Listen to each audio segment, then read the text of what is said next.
গছলৰ অৰ্থ হৈছে আমাৰ শৰীয়ত বিধান অনুযায়ী বিশুদ্ধ পানীৰে নিজৰ সৰ্ব শৰীৰটো ভালদৰে ধোৱা, তাক তহৰতে কুবৰা বুলি কোৱা হয়। এতিয়া গছল কেই প্ৰকাৰ? গছল হৈছে 4 প্ৰকাৰ: ফৰজ গছল, ৱাজিব গছল, সুন্নত গছল, মুস্তাহাব গছল। গছল 4 প্ৰকাৰ। এতিয়া ফৰজ গছল কাক কয় আৰু ফৰজ গছল কি কি কাৰণত ফৰজ গছল কৰিব লাগে? 1 নম্বৰ, যেতিয়া স্বামী স্ত্ৰীয়ে সহবাস কাম কৰিব তেতিয়া ফৰজ গছল আদায় কৰিব লাগিব। 2 নম্বৰ, যেতিয়া সপনৰ দোষ হ'ব তেতিয়া ফৰজ গছল আদায় কৰিব লাগিব। 3 নম্বৰ, মাভনীসকলৰ হাইজ আৰু নিফাস যেতিয়া বন্ধ হ'ব তেতিয়া ফৰজ গছল আদায় কৰি ল'ব লাগিব। 4 নম্বৰ, জাগ্ৰত অৱস্থাত যদি বীৰ্য বাহিৰ হয় তেতিয়াহ'লে আপুনি ফৰজ গছল আদায় কৰিব লাগিব।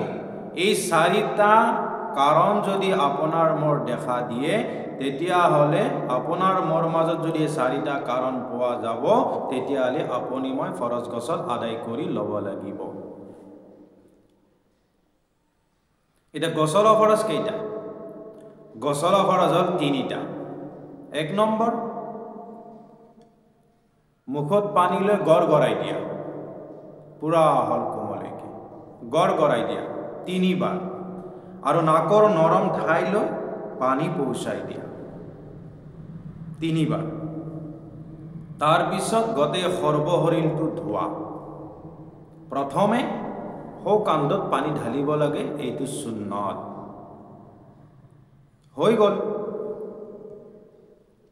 যদি আপুনি ৰোজাৰ হালাতত আছে তেতিয়াহ'লে আপুনি গড়গড়াই দিব নালাগে, নাকৰ নৰম ঠাইলৈ পানী পৌঁছাই দিব নালাগে। ফৰজ গছল কি কি কাৰণত কৰিব পাৰি? হৈ গ'ল ফৰজ গছল। কোনসমূহ কাৰণত কৰিব লাগে? হৈ গ'ল এইটো ফৰজ গছল। এতিয়া শেষ। এতিয়া আহিল আমাৰ ৱাজিব গছল। ৱাজিব গছল কাক কয়? ৱাজিব গছল ইয়াক কয় মুৰ্দা মানুহক জিন্দা মানুহে গছল দিয়াটো ৱাজিব। 2 নম্বৰ ৱাজিব গছল, এজন গাইৰ মুছলমান ভাইয়ে কলিমা পঢ়িবলৈ আহিছে বা ইছলাম গ্ৰহণ কৰিবলৈ আহিছে, তেখেতে ইছলাম গ্ৰহণ কৰাৰ আগত, কলিমা পঢ়াৰ আগত তেখেতে আগে এই গছল কৰি ল'ব লাগিব। এইটো গছল ৱাজিব গছল। ৱাজিব গছল 2টা কাৰণ। হৈ গ'ল। জিন্দা মানুহে মুৰ্দা মানুহক গছল দিয়া, জিন্দা মানুহে মুৰ্দা মানুহক গছল দিয়া, এইটো ৱাজিব। দ্বিতীয়তে গাইৰ মুছলমানে যদি কলিমা পঢ়ে নাইবা ইছলাম গ্ৰহণ কৰে, তেওঁ কলিমা পঢ়াৰ আগত, ইছলাম গ্ৰহণ কৰাৰ আগত তেখেতে কি কৰিব? গছল আদায় কৰি ল'ব লাগিব। এই 2টা ৱাজিব। সুন্নত গছল কাক কয়? এতিয়া জুম্মাৰ দিনাখন গছল কৰাটো সুন্নত। ঈদুল ফিতিৰ, ঈদুল আজহা, 2টা ঈদত গছল কৰাটো কি? সুন্নত। আৰু আৰফা ময়দানত হাজিৰ হোৱাৰ আগত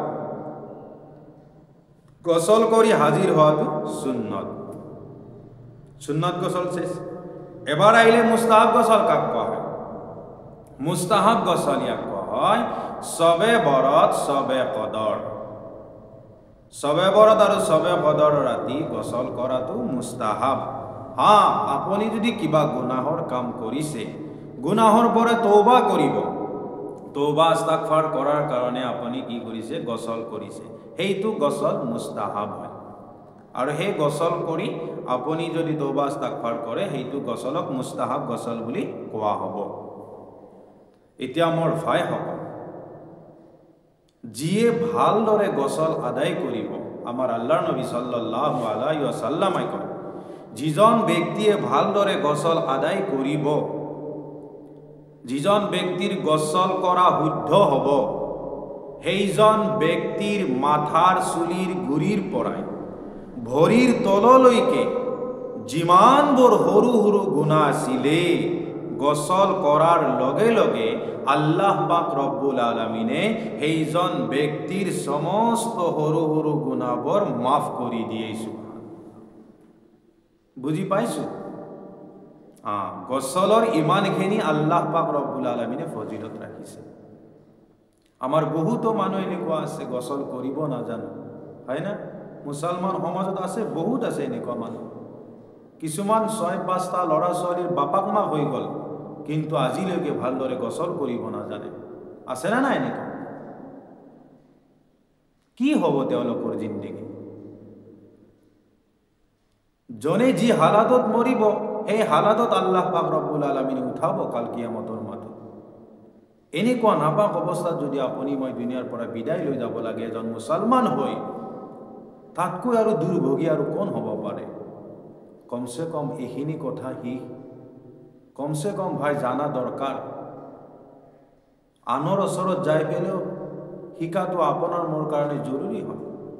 আৰু যিমান পাৰে ইনশাআল্লাহ এই কথাটো পৌঁছাই দিব। যিয়ে পৌঁছাই দিব আনৰ ওচৰত, ইনশাআল্লাহ আপোনাৰো সওয়াব হ'ব আৰু মোৰো সওয়াব হ'ব। এইখিনিয়ে আল্লাহৰ ওচৰত শুক্ৰিয়া।